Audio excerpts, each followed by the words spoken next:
Welcome to all viewers and well-wishers of the world. Purpose of my lecture is learn the knowledge from the word and return the knowledge to the word. Motto of my life is learn, earn and return. I have learned a lot, earned a lot, and now it's the time to return a lot. Topic of today is callus and corns. Calluses and the corns are the thick, hardened layers of the skin that develop when the skin tries to protect itself against friction or the pressure. They often form on the feet, toes, hands, and the fingers.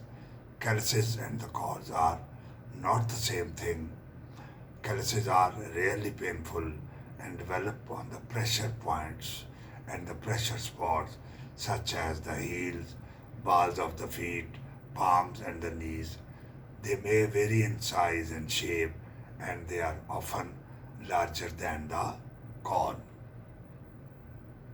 Here one can see the calluses, these are larger, and the corns, which are the smaller. Now, corns are smaller and deeper than the calluses. They have a hard center surrounded by the swollen skin. They can be painful when pressed. Hard corns often form on the top of the toes or outer edge of the small toes. Their soft corns tend to form between the toes.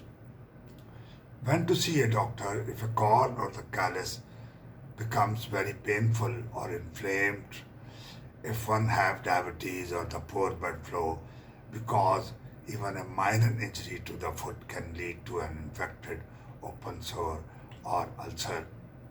So here one can see the callus and the corn, the hammer toe with the corn, that is also seen in case of the diabetic people.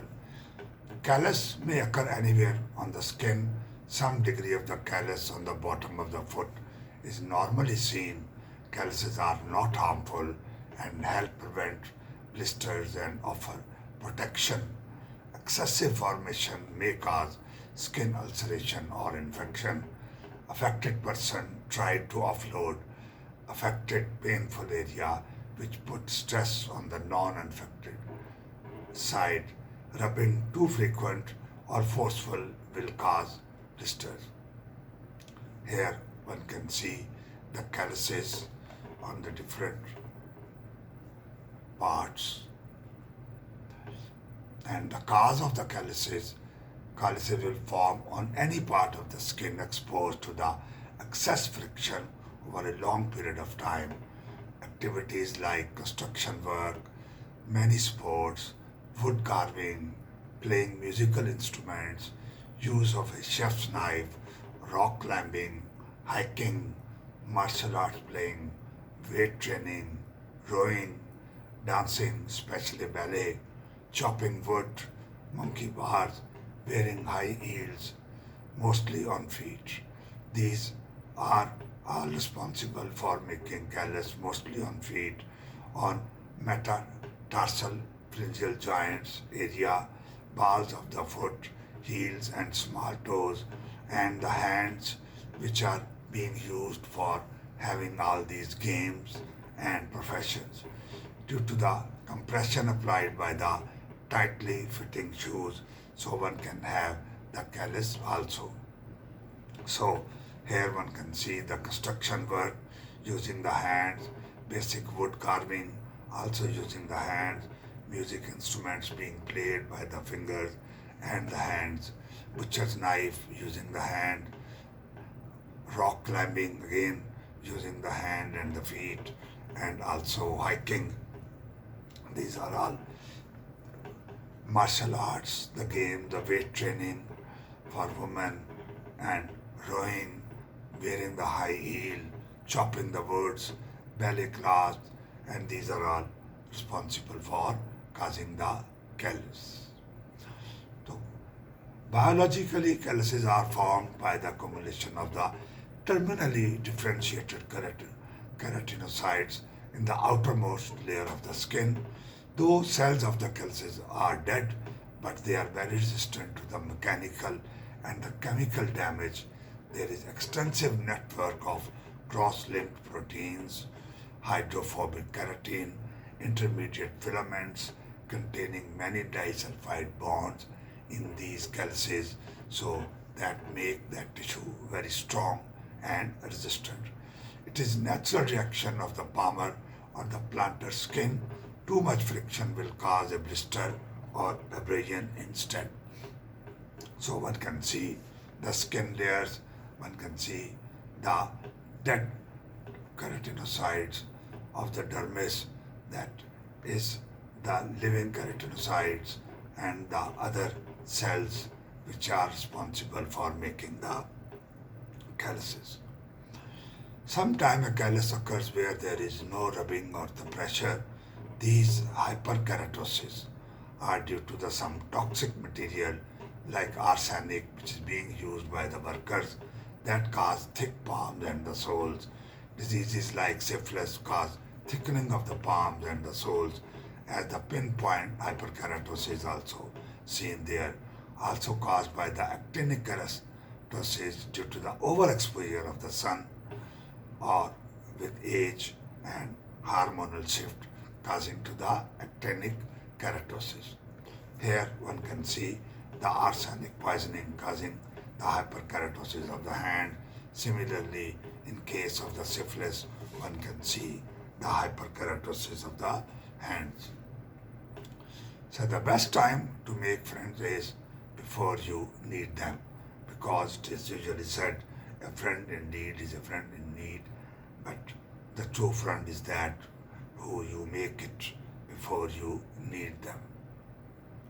Now coming to the corns.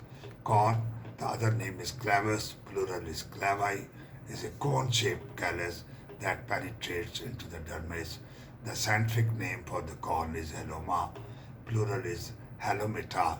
A hard corn is called a haloma durum, while a soft corn is called a haloma molli.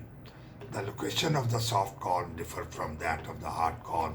Hard corn occur on the dry, flat surface of the skin. Soft corn found between adjacent toes, which remain moist and keep the surrounding skin soft. So here one can see the soft corn. That is haloma durum and that is haloma molli. The corn center is not soft but indurated. Corn formed due to the chronic pressure or the rubbing at a pressure point, skin over a bone, or due to the scar tissue from a healing wound, creating pressure in a weight-bearing area like sole of the foot. Even if corn is surgically removed, skin may continue to grow as a corn. The hard part of the center of the corn resembles a funnel with a broad raised top and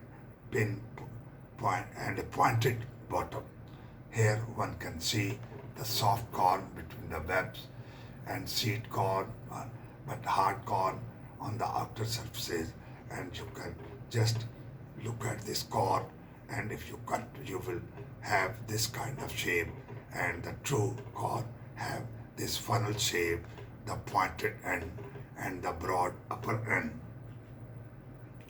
And here one can see again the epidermal cells and the plantar corn on the plantar surface of the foot. The visible portion of the corn is round. Corn by definition have a hard tapering root directed inward, as I have shown you already. Pressure on the corn pushes this root deeper into flesh, so the Latin term clavus mean nail, as the nail. One can see the diagnosis and the treatment for the corn differ from the other form of the calluses. A benign condition called keratosis palmaris at plantaris produces corns in the creases of the fingers and non-weight-bearing spaces of the feet. Here one can see the keratosis palmaris at plantaris and the palmar corns. Other types of the corn include haloma, neurovascular or the clavus neurovascularis or vascular, a corn containing nerves or the blood vessel in the epidermal layer due to disruption of the dermal epidermal border, very sensitive to pain. The other variety is clavus papillary, a painful corn surrounding by a white border, either bruised or gelatinous tissue. So here one can see the neurovascular deep painful corn and the clavus papillaris. The other corns types are clavus neurofibrosis or fibrosis, an old deep scarred corn in a crater with a white macerated border that is traversed by the nerves and the connective tissue, thought to be scar tissue caused by the chronic low-grade inflammation. Then other is clavus subungualis, as the name is subungual haloma, a corn that forms under the nail. So here one can see the clavus neurofibrosis and the nerves and the vessels are trapped in that, and one can appreciate the corn under the toenails, that is the clavus subungualis. Then haloma miliaris, small millet seed corns, often asymptomatic, cause is unknown, may be mechanical stress causing this. In general, an excised corn resembles a barley corn in shape. The word corn for the Callus tribes from the Latin cornus, horn, related to the Greek caris. Medically, it is hyperkeratosis. And here one can see the clavus miliaris.